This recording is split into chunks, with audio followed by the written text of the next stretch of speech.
On the day Venezuela City erupted in celebration, the capital of the mighty Rock Empire welcomed a new generation of students to the legendary Colossio Academy. The city streets were filled with parades, music, and crowds celebrating the annual festival, but within the towering gates of the academy, another important event was unfolding: the arrival of its newest freshmen. Colossio Academy was not just any institution. It was regarded as the most prestigious academy in the world, a place where only the most talented and determined individuals could hope to enroll. For countless young people across the empire, entering its halls was the ultimate dream. Among those new students was Vikir. The academy's entrance ceremony signaled the start of a vibrant and chaotic first day. The campus, normally disciplined and orderly, had transformed into a bustling marketplace of activity.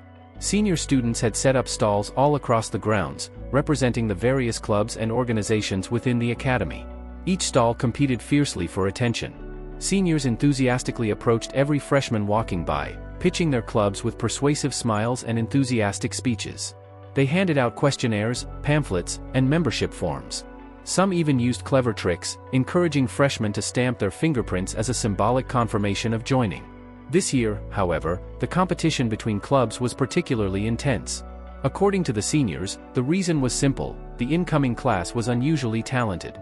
The academy itself was divided into two primary divisions. The first was the Ice Corps, which specialized in physical combat. Students there trained in weapon-based fighting styles, mastering swords, bows, spears, and other martial techniques.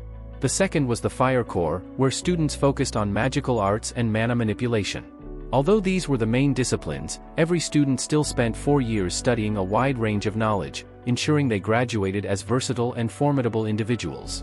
Naturally, rumors about the most promising freshmen spread quickly among the seniors. The first name everyone talked about was Tutor, a blonde prodigy from the prestigious Dormitory family. His lineage was famous for their unmatched spear techniques, and he had already proven his talent by dominating the Ice Corps practical examination. Tied with him in fame was Bianca, a purple-haired archer from the renowned Usher family.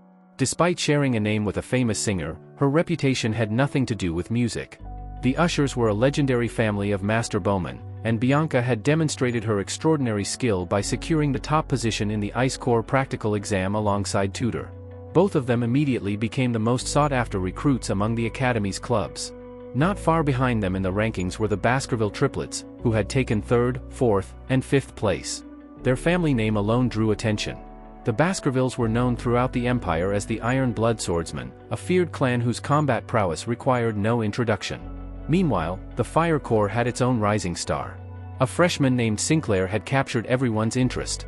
With her distinctive ash-gray hair and calm demeanor, she had dominated the Fire Corps practical examination while placing second in the theory exam.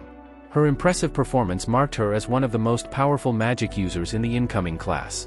Finally, there was one name that appeared again and again in discussions: Vikir. Unlike the others, his fame came from a different achievement. He had ranked first in the academy's theory examination, making him the most academically gifted student among the freshmen. With his glasses giving him a studious appearance, he looked more like a quiet scholar than a future warrior. Unfortunately, not everyone was impressed. As Vikir walked through the crowded club stalls, he overheard groups of seniors whispering among themselves.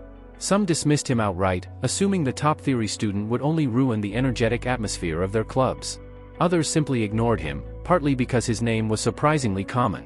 More than 10 freshmen shared the name Vikir, making it difficult to identify who the famous test-taker actually was. Listening to their comments, Vikir could only wipe the nervous sweat from his forehead. He had intentionally abandoned the Baskerville surname when enrolling, registering as a commoner in order to avoid unnecessary attention. His goal had been to blend quietly into the academy. Yet despite his efforts, people were still talking about him. Colossio Academy was known for being far more difficult for commoners to enter compared to noble families. Vikir had believed that focusing on the written exams rather than the practical tests would help him stay unnoticed. Ironically, achieving first place in the theory exam had only made him stand out even more. Determined to avoid attracting attention, he moved cautiously through the bustling campus. But remaining inconspicuous was harder than expected, especially since the Baskerville triplets, his loyal hounds, were quietly following him nearby, keeping watch over him like devoted guardians. As he wandered through the noisy crowd, a sudden commotion erupted not far away. Excited voices filled the air as students gathered around someone, shouting in admiration. Curious, Vikir glanced toward the center of the crowd. Standing there was a young woman with flowing blonde hair, surrounded by enthusiastic students who were practically fighting for her attention. Some proudly declared themselves her biggest fans. Others even claimed they had enrolled in the academy just to see her in person. They spoke of her beauty as if it were something divine. The woman at the center of the crowd was none other than Dolores Luen-Covades. Vikir recognized her instantly. He had encountered her during his years as Night Hound. Now, she held an entirely different role. She was the Academy's revered student council president and also served as vice president of the newspaper club. Dolores looked slightly overwhelmed by the crowd surrounding her. Maintaining her gentle composure, she politely asked if anyone was interested in joining the newspaper club. But the students admitted openly that they were far more interested in her than in the club itself. Watching from the back of the crowd, Vikir felt a quiet groan rise in his mind. Of all people, she was someone he absolutely did not want to meet. He slowly began to slip away, hoping to disappear before she noticed him. Unfortunately, Dolores possessed sharp instincts. At the exact moment he turned away, her gaze shifted toward the edge of the crowd. For a brief instant, their eyes almost met. The scene later shifted to the academy dormitories. Vikir stood in front of the room that had been assigned to him. He hesitated slightly while staring at the door, still adjusting to the idea of living among ordinary students. Before he could enter, someone suddenly approached him. The boy had a bold haircut and an energetic personality that was immediately obvious. With bright enthusiasm, he asked whether Vikir was his new roommate. Without waiting for much of a response, the cheerful stranger introduced himself. His name was PG. The moment Vikir heard it, he froze in surprise. He recognized the boy immediately. In his previous life, PG had been one of the few people who had treated him with genuine kindness. Despite having little to his name, he had always been willing to share what he had with Vikir. But Vikir also remembered something else. In that past timeline, PG had eventually suffered terribly under a cruel roommate. The constant bullying and unfortunate events that followed had led to a tragic outcome. Remembering that future filled Vikir with quiet determination. This time, things would be different. As they entered the dorm room together, PG's lively personality filled the space. He cheerfully told Vikir that he could choose whichever bunk bed he preferred. Then, almost immediately, he began talking about the freshman welcome party scheduled for that evening. PG explained that attendance wasn't technically required, but nearly every freshman would be there. Socializing with classmates and seniors, he insisted, was essential for surviving the next 4 years at the academy. Vikir's response was short and blunt. "No, I'm not going." PG blinked in surprise, clearly not expecting such a cold refusal. Still, he quickly recovered, refusing to give up. Determined to persuade him, he launched into a long series of arguments. Skipping the party, he warned, would make Vikir stand out in a bad way. Seniors might target him, and other freshmen might avoid him entirely. He even began listing the famous attendees who would be present. Tudor from the Doniote family. Bianca from the Usher family. The well-known Baskerville triplets. Sancho from the Northern Mercenary Guild, who had famously rejected an offer from Van John to attend Colossio Academy instead. And of course, Sinclair, the Fire Corps prodigy who had ranked first in the Magic Tower exam. PG delivered all this information with unstoppable enthusiasm, practically drowning Vikir in details. But despite the passionate speech, Vikir remained completely unmoved. He remembered very well that PG had always been talented at gathering information, even in their previous life. Yet after hearing everything, his answer remained exactly the same. Cold. Unchanging. No. The answer came so simply that it stunned PG. For a moment he just stared, unable to process what he had heard. His eyes widened in disbelief as he tried to understand how anyone could calmly refuse an invitation that every freshman at the academy was eager to attend. The welcome party wasn't just a casual gathering. It was a chance to build connections, meet powerful nobles, and avoid becoming a target for upperclassmen. And yet Vikir had declined it as if it were nothing. PG struggled to form a response. He had expected hesitation, maybe even excuses, but not such an effortless rejection. Vikir, however, showed no concern at all. He casually waved his hand as if the matter had already been settled. With a relaxed tone, he told PG to enjoy the party and have fun before turning toward the door. The calmness of his departure left PG standing there in stunned silence. After several seconds, PG finally exhaled. A strange mixture of shock and admiration filled his expression. The composure Vikir had displayed felt almost unbelievable. One day. "I'll be that cool too," PG muttered to himself with determination. Night slowly fell over the academy. The moon climbed high into the sky, bathing the city in a pale silver glow. The once lively streets grew quieter, though distant music from the Academy's celebration still echoed faintly through the air. High above the city, a lone figure stood silently on a rooftop. The moonlight illuminated his silhouette as he watched the streets below. In a narrow alley beneath him, a group of rough-looking men gathered around a burning metal barrel.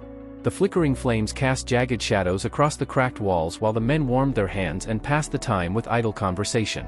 One thug leaned lazily against a bench, stretching his arms as he complained loudly. "At least it's quiet tonight," he grumbled. "I was getting sick of hearing those brats crying all day." His companions looked at him curiously. Another man scratched his head. "Yeah, speaking of that, why were there so many kids in those storage rooms anyway?" One of the thugs lowered his voice as if sharing a secret. "I heard a carriage showed up early this morning. Took them all away before sunrise." "To where?" someone asked. "Supposedly an orphanage in Quadis."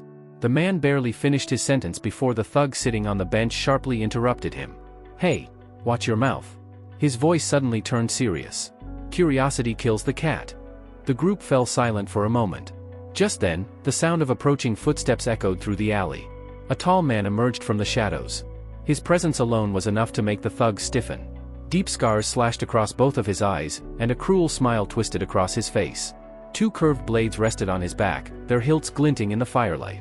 The man looked at the group with open disdain. "Still gossiping like useless idiots?" he barked.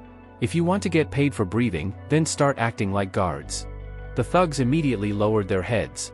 The man who had just arrived was Ron Battis. Most people, however, knew him by a far more terrifying nickname: the Flesh Grinder. He walked past the group slowly, his eyes filled with contempt as he mocked them. "Pathetic. Not a shred of fighting spirit among you," he sneered. "You're nothing but trash." Ron was a graduate of Colossio Academy, someone who had received proper combat training and possessed the ability to manipulate mana. Compared to him, these low-ranked mercenaries were nothing more than street dogs. As he passed them, he muttered irritably to himself. Not a single opponent worth killing in this dump. But his complaint was suddenly interrupted. From the darkness behind him, a calm voice spoke. "Are you Ron Besens?" Ron's hand instantly moved toward his sword. He assumed one of the incompetent mercenaries had foolishly dared to call his name. But when he turned around, he froze. The three thugs he had been yelling at moments earlier were now lying unconscious beside the fire barrel. Their bodies had collapsed silently, as if someone had switched them off. Ron's eyes narrowed. The voice spoke again. "Ron Humberbad-Ison." This time the tone carried something colder. "For years ago, you slaughtered a neighboring family and used their blood as a sacrifice to form a contract with a demon." Ron's heartbeat quickened. The voice continued, calmly reciting his crimes. "After that, you joined the Northern Guild Association and began feeding information to your demonic master." Ron's confidence began to crack. The stranger in the shadows knew too much. "And during your time as a guard for the allied forces of mankind," the voice continued, "you betrayed your own comrades. You used a hand mirror to signal the enemy and reveal the location of the platoon's camp. The implication was clear. That signal led directly to their massacre." Ron clenched his teeth. "Enough," he shouted. "Stop hiding and show yourself." The voice answered calmly. "Very well." A figure stepped out of the shadows. Vikir.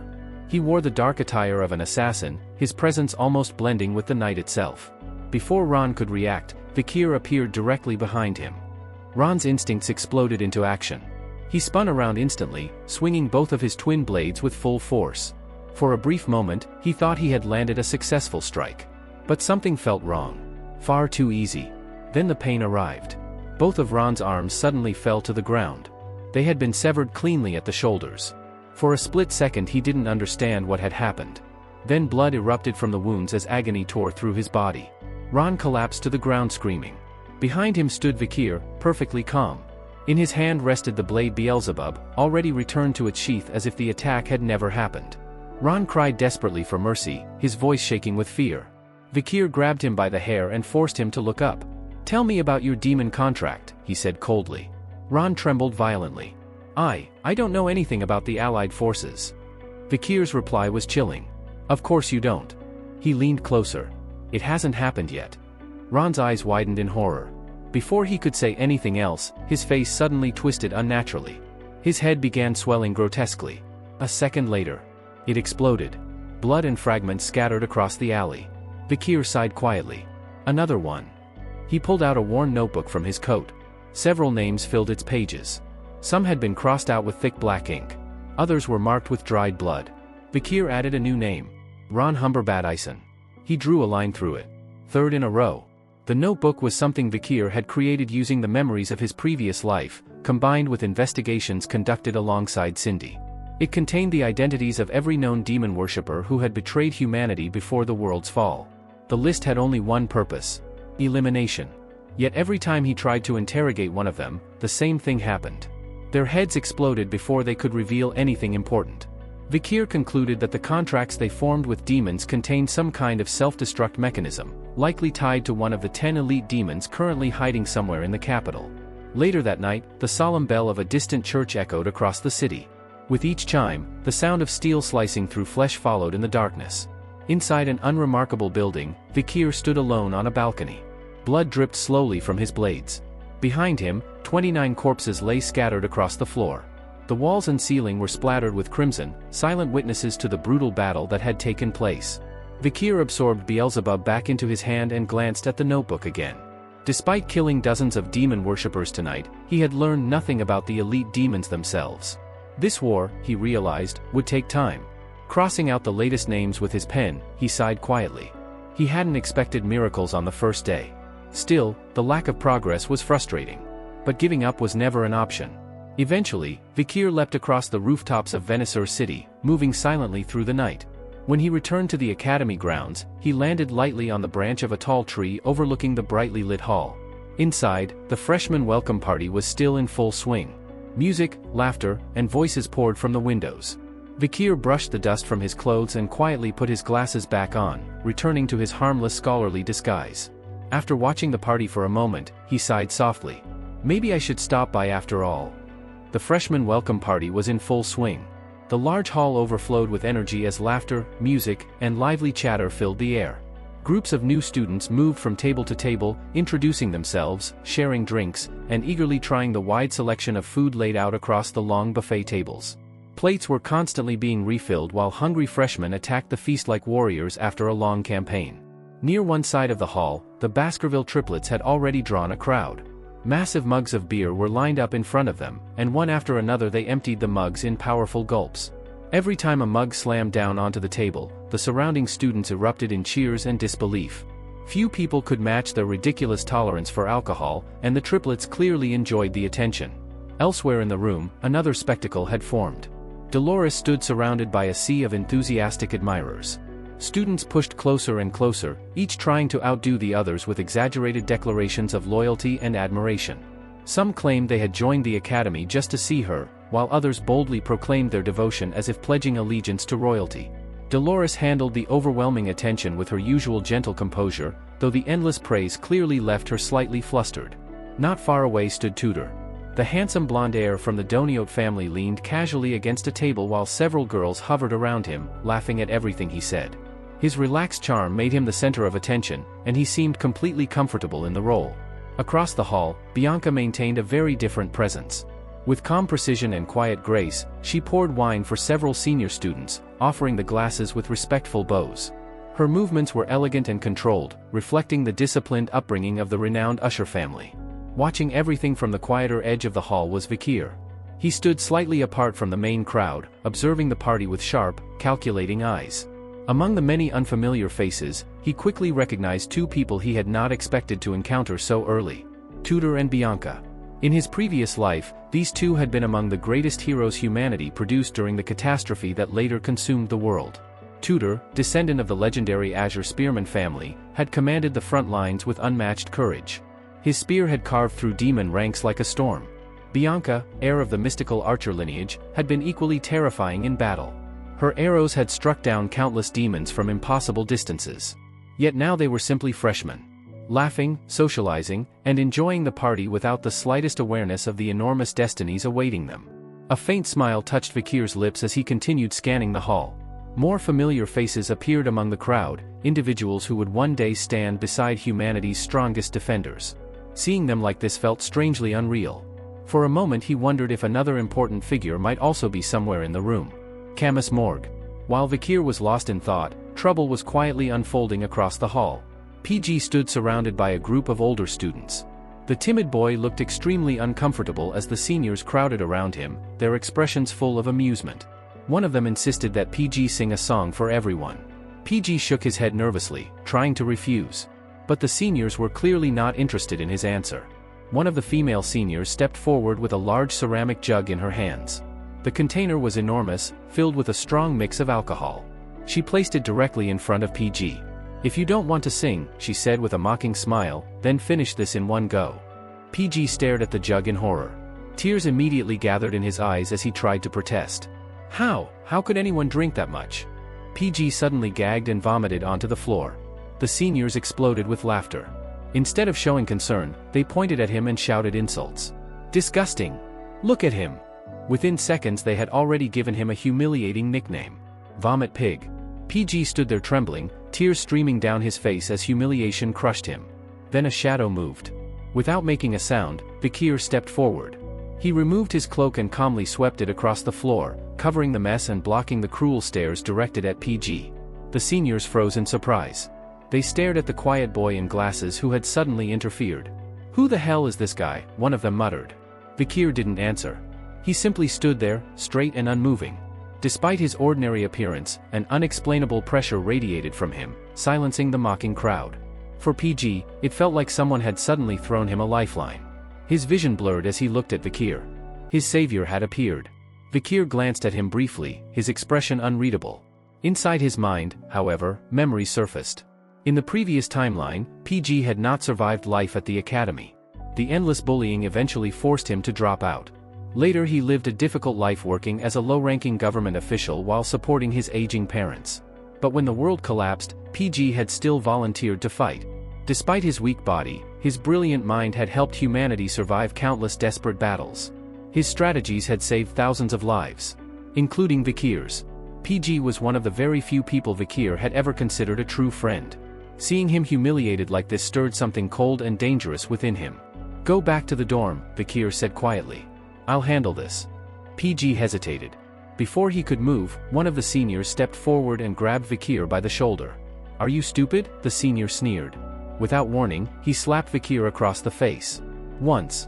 Then again. And again. Each strike echoed through the hall as the senior mocked him for trying to act brave. At that moment, the Baskerville triplets arrived. Their eyes instantly locked onto the scene. The moment they saw their master being struck, their expressions changed completely. A murderous intensity filled their gaze. They were ready to tear the seniors apart. But before they could move, Vikir pushed his glasses slightly upward. His eyes met theirs. Cold. Sharp. Silent. The triplets immediately froze. They remembered his warning. If they revealed his true identity inside the academy, they would die. The tension was broken when the female senior stepped forward again. "All right, that's enough," she said casually. Turning toward Vikir, she giggled mischievously. "How about this? Let's make it fair." She pointed to the massive jug of alcohol still sitting on the table. "If you finish that entire jug, we'll let both of you go." PG immediately shook his head. "No. Don't do it. This is my problem." Vikir ignored him. Without hesitation, he picked up the jug. The hall fell silent. Then he began drinking. The mixture inside was incredibly strong, a brutal combination of vodka and rum that could knock out even experienced drinkers. But Vikir swallowed it as if it were water. One gulp after another. The female senior watched confidently at first, convinced no one could survive such a drink. But as the jug continued to empty, her confident smile slowly vanished. Shock replaced it. The other seniors stared in disbelief. Finally, Vikir lowered the empty jug and placed it on the table with a dull thud. He wiped his mouth calmly. Then he grabbed PG by the arm. "Let's go." He turned toward the exit and added a single casual word. "Bye." They began walking away. But the senior who had slapped Vikir earlier suddenly grabbed his shoulder again. That was a mistake. The instant his hand touched Vikir, the atmosphere changed. A suffocating pressure flooded the room. It felt cold. Heavy. Overwhelming. The entire hall froze. Students who had been laughing moments earlier suddenly struggled to breathe. Even Tudor and Bianca felt it immediately. Their instincts screamed danger. Both of them nearly buckled under the invisible weight pressing down on the room. Something terrifying had just awakened. Vikir slowly turned his head toward the senior who had grabbed him. His eyes glowed faintly with a cold, predatory light, and the temperature in the room seemed to drop. "Do you want something else?" he asked. His voice was quiet, but it carried a sharp edge that cut through the silence. The senior's bravado collapsed instantly. Moments earlier he had been laughing and striking Vikir across the face. Now his body trembled uncontrollably. His lips parted as if he wanted to speak, yet no words came out. His mind had gone completely blank under the crushing pressure emanating from the young freshman. Before the situation could escalate further, another presence entered the hall. "What's happening here?" The voice was calm, but it carried unmistakable authority. Dolores had arrived. The moment she stepped into the scene, the attention of the entire room shifted toward her. Students parted instinctively, creating a path as she approached the center of the commotion. Almost instantly, the suffocating aura that had filled the hall vanished. The seniors scrambled to regain their composure. One of them quickly stepped forward, forcing an awkward smile. "It's nothing serious," he said hurriedly. "A freshman got drunk and threw up. We were just cleaning things up." Dolores' eyes narrowed slightly. She examined the room carefully, her sharp gaze lingering on the nervous seniors and the scattered crowd. It was obvious she wasn't convinced by the explanation. "Freshmen are guests of the academy," she said firmly. "You should remember that. How they are treated reflects on all of us." Her tone was polite, yet the warning behind her words was unmistakable. No one dared argue. While everyone's attention remained fixed on Dolores, Vikir quietly took the opportunity to leave. He supported PG, who was still shaken and unsteady, and guided him toward the exit. Neither of them looked back. Near the edge of the hall, the Baskerville triplets had witnessed everything. The moment Vikir passed by them, the three exchanged glances filled with admiration. Without speaking, they raised their thumbs in unison. "Cool," they whispered together. Meanwhile, two other students stood watching the doorway long after Vikir had disappeared. Tudor and Bianca. Both of them remained silent, staring thoughtfully in the direction he had gone. They had clearly felt the strange pressure that had flooded the room moments earlier. The sensation had been so intense that their instincts had screamed for them to retreat. Now they questioned whether they had imagined it. Could such a terrifying aura really have come from an ordinary freshman? Before they could reach any conclusion, another figure stepped between them. A girl with striking white hair. Sinclair. Her eyes sparkled with excitement, and a faint blush colored her cheeks as she stared toward the exit where Vikir had left. The prodigy of the Ice Corps. She had ranked first in the practical examination and second in the theoretical tests, earning a reputation even before the semester officially began. Watching Vikir disappear into the corridor, Sinclair smiled softly. "Interesting," she murmured to herself. She had found someone worth paying attention to. The following day, the academy returned to its normal routine. Students from both the Ice Corps and Fire Corps gathered for their shared classes. The system deliberately placed the two groups together to encourage rivalry and push them to compete for academic superiority. Competition was at the core of the academy's philosophy. In one of the lecture halls, a man stood at the front of the room finishing his lesson. Professor Vinci Morgue. A member of the distinguished Morgue family and an expert in combat theory. He closed his thick book with a sharp thud, signaling the end of his lecture on the cultural structures of the barbarian tribes. The classroom immediately fell silent. Professor Morgue slowly scanned the rows of students with piercing eyes before posing a question. "Based on the historical clashes between the Empire and the barbarian tribes, where do you believe their primary stronghold is located?" No one answered. Students avoided eye contact, pretending to review their notes or stare at their desks. Even Tudor, who had ranked first in the Ice Corps practical examination, struggled to respond. He flipped through his notebook, recalling records of battles between the Empire and barbarian forces in the southern regions, particularly in the Highland territories during the late 19th century. However, identifying the exact location of a stronghold was far more difficult. Bianca faced the same problem. She knew that most recorded clashes had occurred in lower altitude areas, likely in valleys or trough-like formations. Yet that information alone wasn't enough to determine a precise location. Before either of them could speak, a hand shot up from the Fire Corps section. Sinclair. She raised her arm confidently, her bright energy instantly drawing the attention of the entire class. "I'll answer," she declared enthusiastically. Professor Morgue recognized her immediately. As the top practical scorer and second-ranked theoretical student of the Fire Corps, she had already made an impression. He nodded for her to continue. Sinclair stood up, her explanation flowing smoothly and confidently.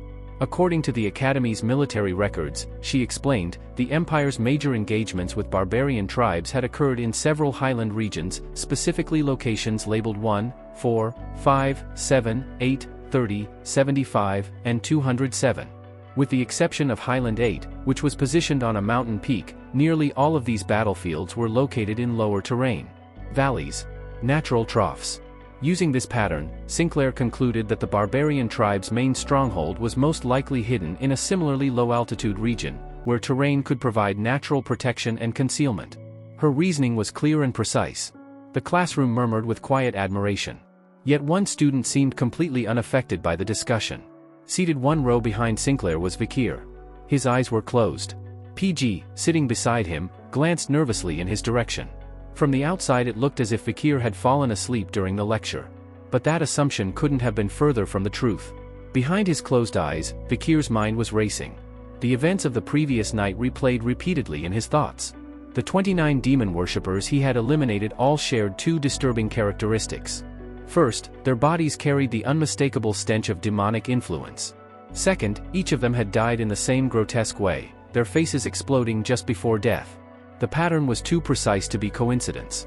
Vikir concluded that the phenomenon must be connected to the abilities of a high-ranking demon hiding somewhere within the capital.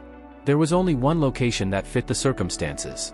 If his theory was correct, the demon's influence was spreading from there. To confirm his suspicions, Vikir decided he would need assistance. Cindy would be the best person to help investigate. While he remained deep in thought, PG leaned closer and lightly tapped his shoulder. Vikir slowly opened his eyes. Immediately he realized something was wrong. The entire class was staring at him. At the front of the room, Professor Morg looked furious. "You," the professor said sharply. His voice carried obvious contempt. "So the Ice Corps sends students who sleep through the first lecture of the semester." Several students shifted uncomfortably. The insult toward the Ice Corps was deliberate. Vikir calmly pushed his glasses up the bridge of his nose. "I wasn't sleeping," he replied. The response stunned the room. Even PG blinked in surprise. Professor Morg's expression darkened. "What's your name?" he demanded. "Vikir."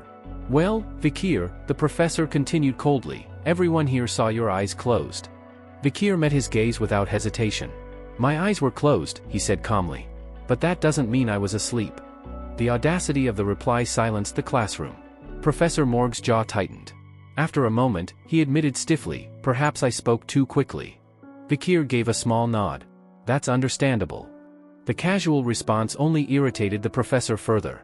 Realizing he couldn't shake Vikir's composure through insults alone, Professor Morg changed tactics. "Since Sinclair answered correctly," he announced, "the Fire Corps earns 1 point." Then his eyes locked onto Vikir again. "I have a proposal." His tone carried a hint of challenge. "If you can answer my next question correctly, the Ice Corps will receive a point." A faint smirk appeared on his face. "But if you fail, the Ice Corps will lose points instead." Murmurs spread across the room. "That's unfair," Vikir replied calmly. Professor Morg ignored the objection. He had already decided. "Tell me," the professor said, "where did the Empire clash with the Balak tribe? Based on that information, determine the likely location of their stronghold." Sinclair's eyes widened. She knew exactly how difficult that question was. The Balak tribe was infamous for being nearly impossible to track. Reliable records about them were incredibly rare. In other words, the professor had just asked a question that almost no student could possibly answer. Bianca sat rigidly in her seat, barely hiding the irritation burning inside her. Her gaze drifted toward Vikir with thinly veiled hostility. In her mind, his behavior was nothing short of reckless. From her perspective, his arrogant response to Professor Morg had placed the entire Ice Corps in danger of losing points. "Idiot," she muttered silently to herself. If he answered incorrectly, the embarrassment would fall on all of them. Meanwhile, Vikir seemed completely unaffected by the tension filling the classroom. He closed his eyes for a brief moment. But he wasn't avoiding the situation. Instead, memory surfaced in his mind with startling clarity. He saw a wide-open night sky illuminated by countless stars. In the middle of a vast wilderness, a large campfire crackled as flames danced wildly in the wind. Around it stood members of the Balak tribe, their loud laughter echoing across the plains. They held roasted meat in their hands while celebrating beneath the night sky. To the rest of the world, the Balak were merely a mysterious barbarian tribe hidden in distant territories. But to Vikir, they were something more. Those people had been his companions. His family. He had lived among them, shared their food, their laughter, their battles. The warmth of those memories briefly softened his usually cold expression. A faint, nostalgic smile appeared on his lips. Then he opened his eyes. His voice rang out calmly across the classroom. Vikir began describing the series of military clashes between the Empire and the Balak tribe in precise detail. He listed the locations where their forces had met in battle and carefully analyzed the geographic patterns behind those conflicts. From those patterns, he logically deduced where the tribe's stronghold must have been located. His explanation was thorough and methodical. Every detail aligned perfectly with historical military records and strategic reasoning. By the time he finished speaking, the entire classroom had fallen silent. Students exchanged stunned glances. None of them could understand how Vikir had delivered such an extraordinary answer so effortlessly. Even PG sat frozen beside him, his mouth hanging open in disbelief. Professor Morg, who had fully expected to humiliate the student, found himself unable to speak for several seconds. The answer was flawless. In fact, it matched a theoretical hypothesis that had been proposed in an unpublished academic thesis, one that had not yet been confirmed by historians or military scholars. "How?" the professor murmured under his breath. His curiosity was growing rapidly. There was no reasonable explanation for how a mere student could possess knowledge that accurate, as if he had personally witnessed those events. Of course, the truth was far more complicated. Vikir had carefully considered the consequences before speaking. He knew that after the Alman incident, the Balak tribe had already relocated their stronghold. Revealing the location of their former base would not disrupt future events. To the rest of the class, however, his answer appeared almost miraculous. Professor Morg studied him carefully. Then something suddenly clicked in his mind. He remembered that a student named Vikir had recently achieved the highest score in the Academy's theory examination. His expression changed slightly. Perhaps impressed, perhaps slightly irritated. In recognition of that answer, Professor Morg announced, "Vikir receives 10 points." A few students gasped quietly. "And the Ice Corps will receive 1 additional point." However, the professor wasn't willing to let the situation end there.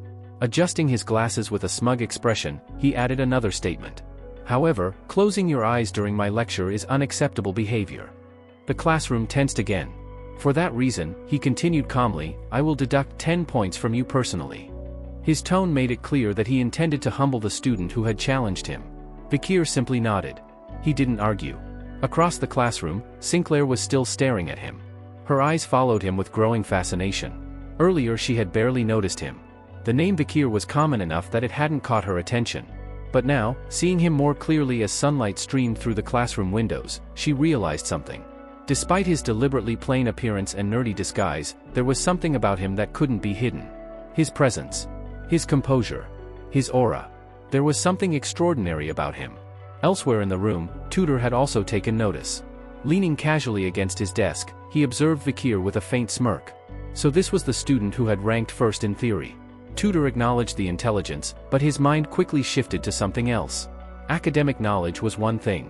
But real strength revealed itself during combat training. He wondered if Vikir would be just as impressive when the practical lessons began. Soon the classroom filled with whispers. Some students were openly impressed by Vikir's brilliant answer. Others were less charitable. To them, he was nothing more than an arrogant bookworm who had nearly caused the Ice Corps to lose points. A few even felt irritated enough to consider putting the quiet nerd in his place later. Later that day, the scene shifted to a massive training field on the academy grounds. Students had gathered for a competitive match of run flat. The sport resembled football but had its own distinct rules. Each team consisted of 20 players, and the objective was to carry a specially designed ball into the opponent's goal zone. Mana usage and weapons were strictly forbidden. Aside from that, almost anything was allowed. The moment the match began, Tudor immediately became the center of attention. With explosive force, he stomped his foot against the ground and burst forward. The impact alone seemed powerful enough to shake the field. He smashed straight through the opposing defensive line like a charging beast, clutching the ball as he bulldozed his way forward. His speed and physical strength left the spectators stunned. "I'm the best at run flat," he shouted confidently as he sprinted down the field. Cheers erupted from the stands. Several girls watching the game squealed with excitement. "He's so strong. And so handsome." Tudor basked in the attention as he rushed toward the goal. Not everyone was impressed, however. Nearby, Bianca watched the display with clear annoyance. She rolled her eyes. "Barbaric," she muttered quietly. Just as Tudor closed in on the goalpost, 3 figures stepped directly into his path. The Baskerville triplets. Notorious throughout the academy as the troublemaking sons of the Iron Blood swordsman family. They spread out in formation, blocking his path with confident grins. "You arrogant bastard," one of them taunted. Their stance made it clear they intended to stop him. To their surprise, Tudor didn't look intimidated at all. In fact, his expression brightened with excitement. Instead of crashing into them head-on, he suddenly shifted direction. With swift, agile movements, he slipped past the first two triplets in a blur of motion, leaving them momentarily stunned. But just as he approached the goal, the final triplet stepped forward, cutting off his path. "Hand over the ball," he demanded. Tutor didn't respond.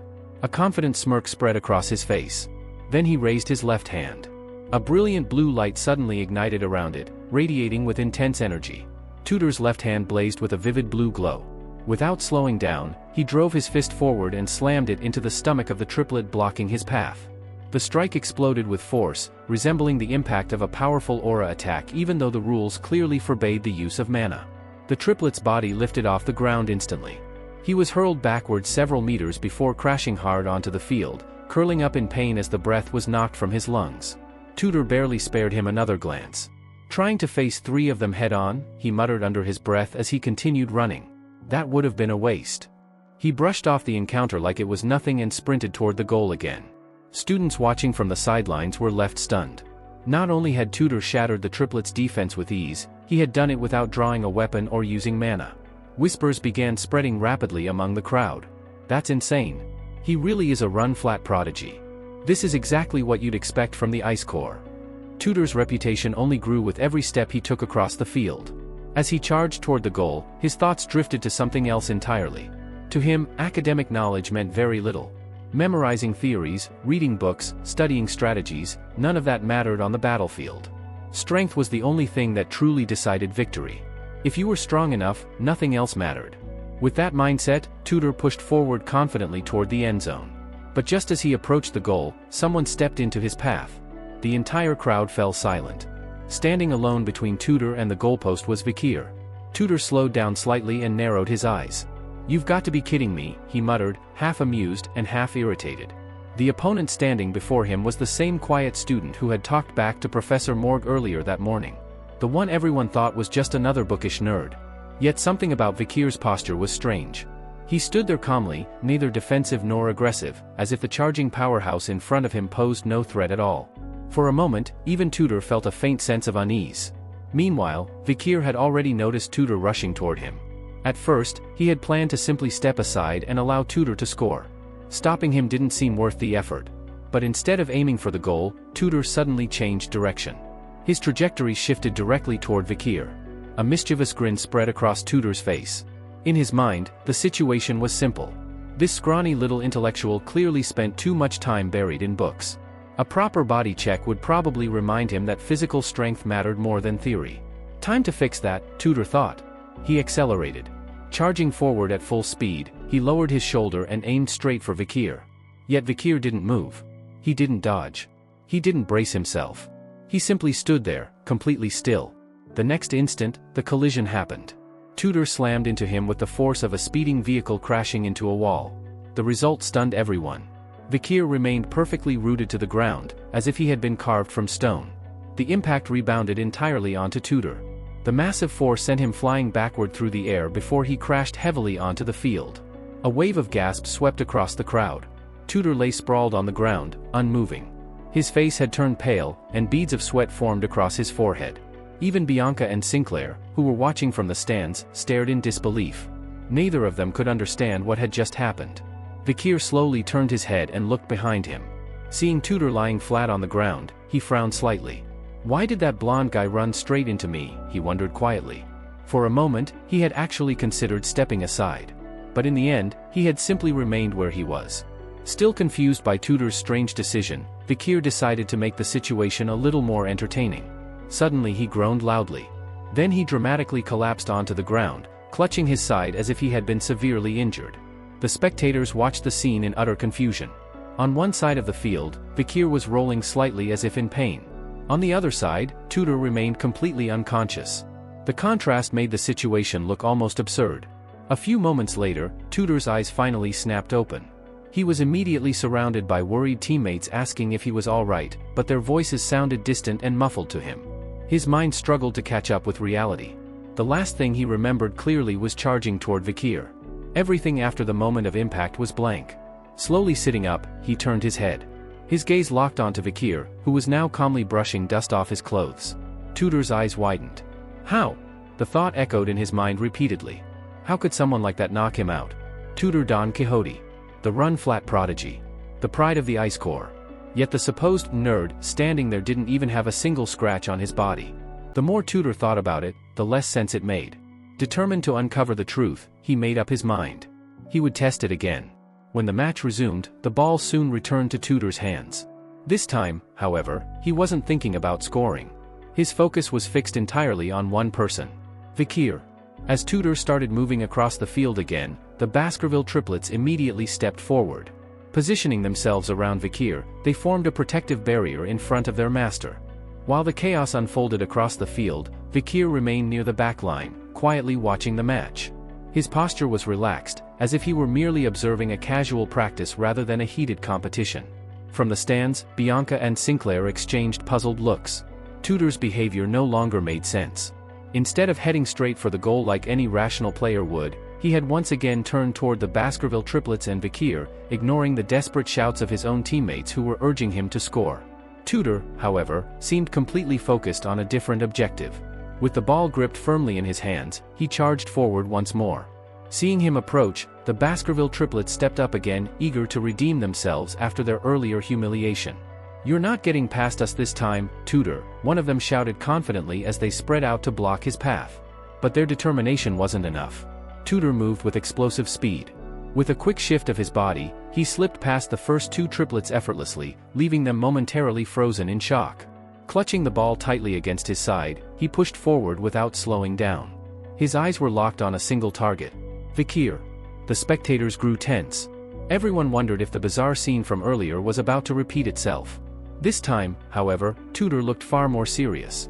His focus sharpened, and the playful arrogance from before disappeared. What had started as a simple game had now turned into something personal. His gaze burned with determination. Then he activated a technique. Drawing upon the secret run-flat skill of the Azure Spearman family, Tutor unleashed his clan's renowned move. Saint Spear Tackle. In that instant, a phantom figure seemed to appear behind him.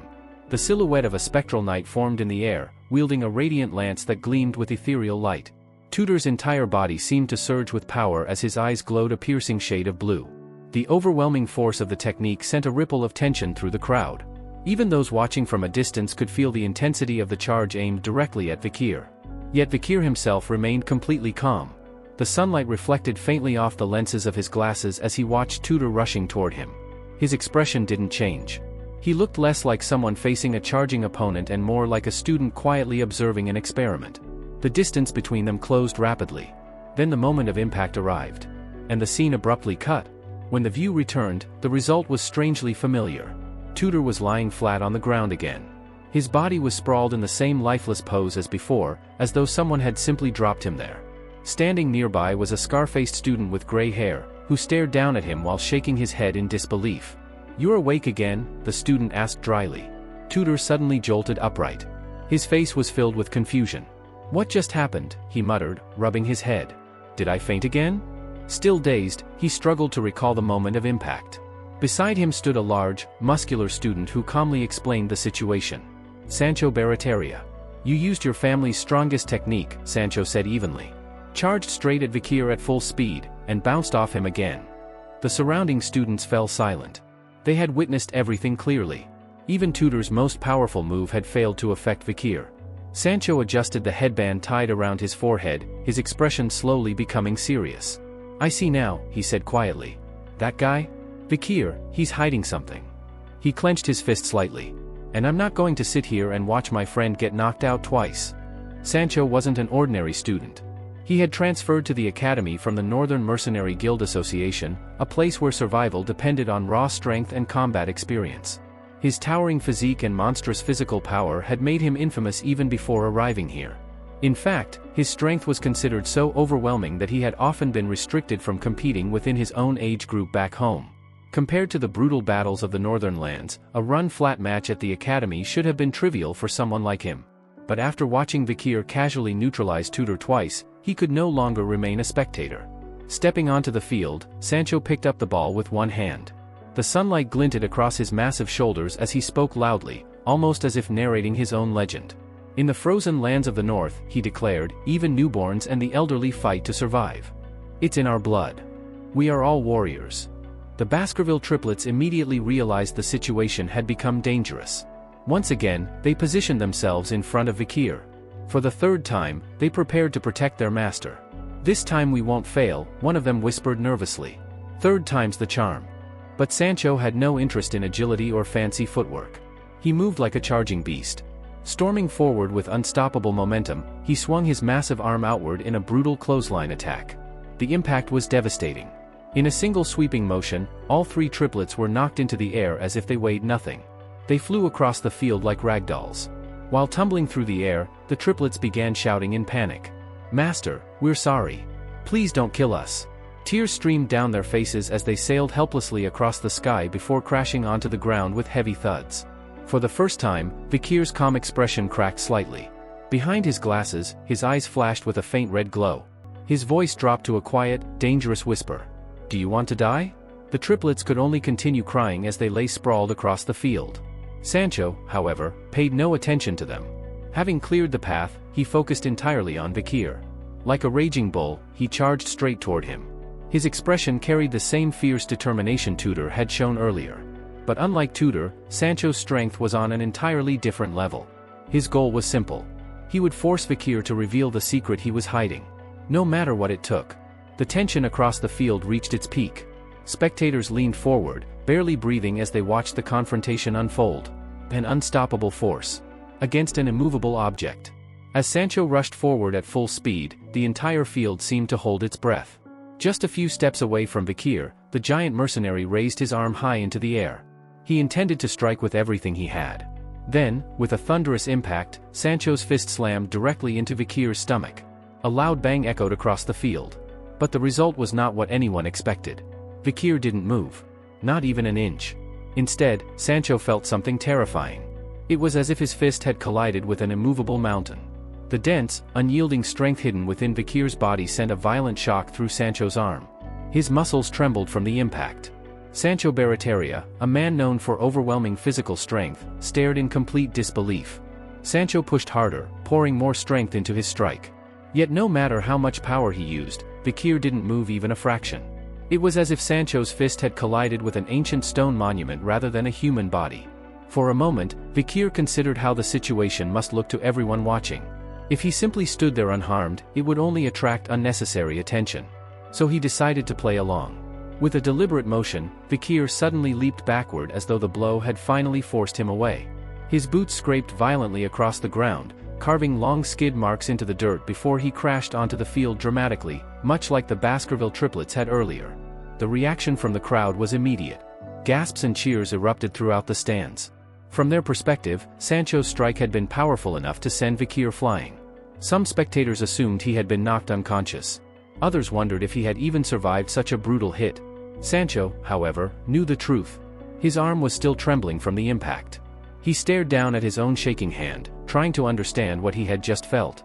"That wasn't normal," he muttered quietly. The memory of that solid, immovable resistance still lingered in his muscles. "What is he?" Sancho whispered to himself. For the first time, he began to question whether Vikir was even human. Lost in those thoughts, Sancho didn't notice one of the Baskerville triplets creeping up behind him. Taking advantage of the distraction, the triplet quickly snatched the ball from Sancho's grasp and dashed toward the goalpost with surprising speed. The spectators erupted with excitement as the sudden play unfolded. Moments later, the referee's whistle pierced the air. The match was over. Class B had won. Students rushed onto the field, cheering and congratulating the triplets for their clever maneuver that secured the final point. Meanwhile, Vikir slowly pushed himself up from the ground, brushing dirt from his clothes after his exaggerated fall. Just as he finished standing, something cold splashed across his face. Water. He blinked and looked up. Sancho stood in front of him holding an empty water bottle, a grin spread across his face. "You know," Sancho said casually, "you're the real reason Class B won." He clearly understood that Vikir's presence had distracted both him and Tudor long enough for the final play to succeed. A moment later, Tudor approached as well. His expression looked unusually serious. "I was jealous," he admitted bluntly. "I thought I'd show you that practical combat matters more than theory." He paused before continuing. "But I realize now how childish that was. Sorry about earlier." Sancho, still intrigued, stepped closer to Vikir. "All right," he said curiously. "What's your secret?" He crossed his arms while studying him. What kind of training gives someone a body like that? Or were you secretly using mana during the match? Vikir simply shook his head. Removing the headgear he had been wearing, he replied calmly. I'm just a commoner. I don't have any mana at all. Tutor's shoulders sagged slightly in disappointment. What a waste, he said honestly. With that kind of physique and proper mana training, you could have been a top-tier expert like me. Despite the blunt comment, the atmosphere between them had softened. The three continued talking casually, the tension from earlier fading away. Soon after, Tutor's enthusiastic fan club rushed onto the field. A group of cheering girls surrounded him instantly, waving towels and showering him with praise. Tutor happily soaked up the attention, clearly enjoying every second of it. Sancho chuckled at the sight before tossing a towel toward Vikir as well. Neither Tutor nor Sancho realized something important. In the future, both of them would become legendary heroes who fought against countless demons during humanity's darkest era. And their fates would eventually intertwine with Vikir's in ways none of them could yet imagine. Meanwhile, Vikir wiped the water from his face. He removed his glasses to clean them. The moment he did, sunlight fell directly across his uncovered face. For a brief second, the entire field seemed to freeze. Every gaze turned toward him. Students in the stands, both boys and girls, stared in stunned silence. Even Bianca and Sinclair felt their cheeks grow warm as they watched. The quiet, unimpressive nerd they had dismissed earlier now appeared completely different. Without the glasses hiding his features, Vikir's face carried a striking presence. His lean, toned physique was highlighted by the sunlight, every line of muscle visible beneath his academy uniform. His expression held a calm confidence that naturally drew attention. Yet Vikir himself remained completely unaware of the commotion. He simply smiled faintly. Seeing Tutor and Sancho like this, long before they became the heroes he remembered, felt strangely nostalgic. But he didn't realize something important. From this moment onward, his quiet days at the academy were over. Trouble was already beginning to gather around him. Later that night, the scene shifted to a grand mansion standing in eerie silence beneath the darkness. Inside, however, chaos had already erupted. A man with a neatly trimmed purple goatee stood trembling in the middle of the hall. His name was Lloyd Doseller. Fear was written across his face. Standing before him was Vikir. This time, he wore the dark uniform of an assassin. His voice was low and cold as he spoke. Lloyd Doseller, 52 years old. Leader of the information house. And headmaster of the orphanage. Vikir's piercing gaze never left the terrified man. The room around them was drenched in blood. Bodies of Lloyd's guards and accomplices lay scattered across the floor, their remains torn apart. Pieces of flesh and shattered bones were strewn throughout the hall like a grotesque storm had passed through. Lloyd had been cornered near a towering statue. In Vikir's hand was his weapon, Beelzebub, its blade gleaming faintly in the dim light. You conspired with a demon, Vikir said calmly. You sold children from noble families. His voice grew colder. Did you think those crimes would remain hidden forever? Lloyd stared at him in horror. His lips trembled as he tried to speak. Your aura, he stammered. It's solid. His eyes widened in disbelief. You're a swordmaster. Vikir tilted his head slightly, almost amused. Not quite, he replied. Though his aura had nearly reached the solid state that defined a true swordmaster, it still remained in the liquid phase. Even so, it meant he had already reached the absolute peak of a graduate-level warrior. Instead of killing Lloyd immediately, Vikir offered something unexpected. I'll give you one chance, he said quietly. Help me capture the demon you've been assisting. If you cooperate, I'll make sure you're compensated. Even with death standing right in front of him, Lloyd hesitated. Sweat dripped from his face as he struggled to decide whether to accept the offer. Before he could answer, a deafening crash shattered the silence. Vikir's senses flared instantly. A massive chunk of the building came crashing down from above. Reacting instantly, he leaped away just in time. The enormous debris smashed into the ground where they had been standing moments earlier, completely destroying that section of the room. Dust and rubble filled the air. Through the swirling debris, Vikir's sharp eyes immediately locked onto a shadowy figure standing atop the ruined structure. Moonlight illuminated the figure from behind. A sinister green aura twisted around it like poisonous smoke. The presence was unmistakable. Vikir recognized that energy immediately. A demon. The figure wore a grotesque mask and carried a massive hammer forged from what looked disturbingly like human faces. Their expressions were frozen in silent agony across the weapon's surface. Vikir stared up at the figure calmly. His voice cut through the night air. Are you the elite corpse? The atmosphere grew heavy with tension as the two figures faced each other beneath the cold glow of the moon. The mysterious being said nothing. Instead, it suddenly leaped from the collapsing structure, descending toward the battlefield with eerie, inhuman grace. The hunt had only just begun. The grotesque hammer descended from above. Forged from twisted human faces, its surface looked like a collection of silent screams frozen in metal. The weapon crashed downward toward Vikir with terrifying force. Vikir stepped aside with effortless precision. The hammer smashed into the ground where he had been standing a moment earlier, shattering the stone beneath it and sending fragments of debris flying across the ruined courtyard. The masked figure reacted instantly. Shifting its grip, it slid its hands closer to the hammer's head, shortening the handle to increase speed and control. With that adjustment, the creature lunged forward, launching a rapid close-range assault. The weapon swept toward Vikir's face in a brutal horizontal strike. Vikir leaned backward so smoothly it looked almost unreal. His body bent at an extreme angle, nearly parallel to the ground, as the hammer whistled past his nose by mere inches. Yet his expression never changed. While evading the attack, Vikir carefully observed his opponent's movements. The stance, the footwork, the rhythm of the swings. A realization dawned on him. The figure was using a corrupted variant of the holy Quo Vadis bludgeoning technique, a martial style originally practiced by warriors of the Holy Nation. Combined with the powerful aura radiating from the creature's body, an aura easily comparable to a high-ranking graduate-level warrior, the discovery made Vikir pause briefly. That meant something important. This opponent was not one of the 10 elite corps he had been tracking. At best, it was likely a subordinate. So a demon has already infiltrated the Holy Nation, Vikir thought calmly. But the idea did not surprise him. Even the most devout factions in the world often concealed corruption beneath their righteous appearances. With that conclusion reached, Vikir dismissed his weapon. The blade Beelzebub vanished from his hand. He looked at the masked figure with mild interest. "If killing you brings me one step closer to the 10 elite corps," he said calmly, "then I suppose you've just made my work easier." The creature responded immediately. With an explosive jump, it soared into the air and brought the hammer crashing down again with overwhelming force.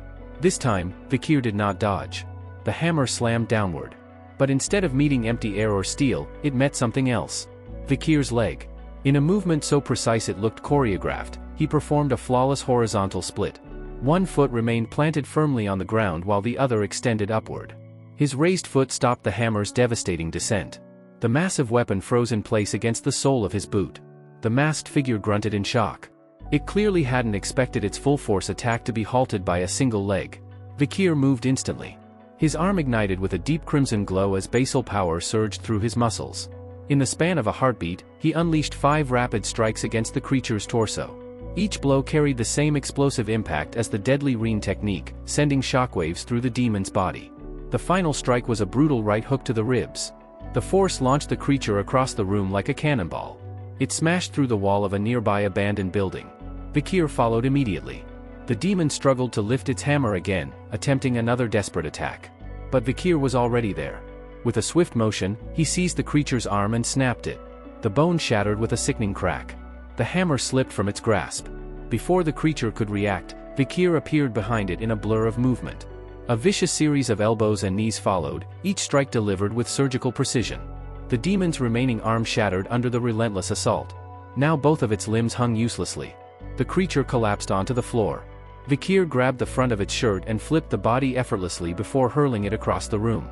But the throw was calculated. The demon's body flew backward and slammed into a protruding iron pipe embedded in the wall.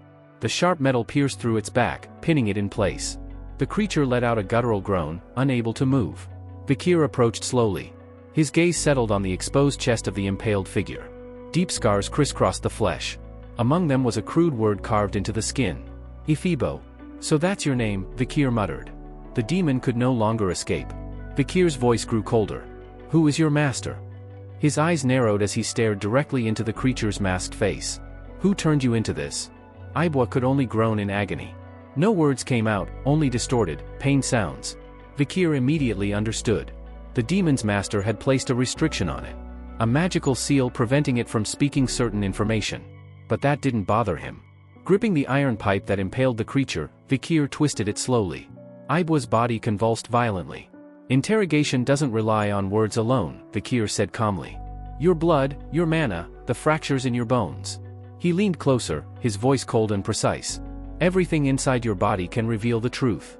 Ibwa writhed helplessly as Vikir prepared to extract every possible clue. The night was far from over. In fact, Vikir had only just begun. Time passed. The interrogation continued in grim silence beneath the moonlight. Eventually, a faint sound broke through the darkness. A weak cry for help. Vikir stopped. Turning toward the source, he moved quickly through the rubble left behind by the earlier destruction. There, buried beneath broken stone and shattered wood, he found a familiar figure. Lloyd Doseller. The man was still alive, though barely conscious. Vikir pulled him free from the debris and dragged him onto stable ground. Lloyd trembled violently. Vikir stared down at him with cold eyes. "If you want to live," he said, "you know what to do. Tell me everything." Lloyd nodded frantically. "I'll tell you anything," he gasped. "Just spare me." Vikir's expression didn't change. "That depends entirely on the quality of your information." As Lloyd began to gather the courage to speak, a sudden shift in the atmosphere made Vikir pause. High above them, someone was watching. On a nearby rooftop stood a lone figure. The silhouette wore a familiar academy uniform, yet the aura surrounding it felt deeply unsettling. Vikir's sharp senses immediately locked onto the presence. But the moment he looked directly at it, the figure vanished. As if it had never been there at all. Something about that presence felt strangely familiar. Vikir returned his attention to Lloyd. But something was wrong. Lloyd's body suddenly began convulsing violently. His jaw stretched open far wider than it should have. Then, to Vikir's disgust, Lloyd began vomiting. One after another, 3 severed human heads tumbled out of his mouth. Their lifeless faces were frozen in expressions of pure terror. That's it for today. Thank you so much for watching. If you enjoyed the video, don't forget to hit that like button and subscribe for more. We'll see you in the next one.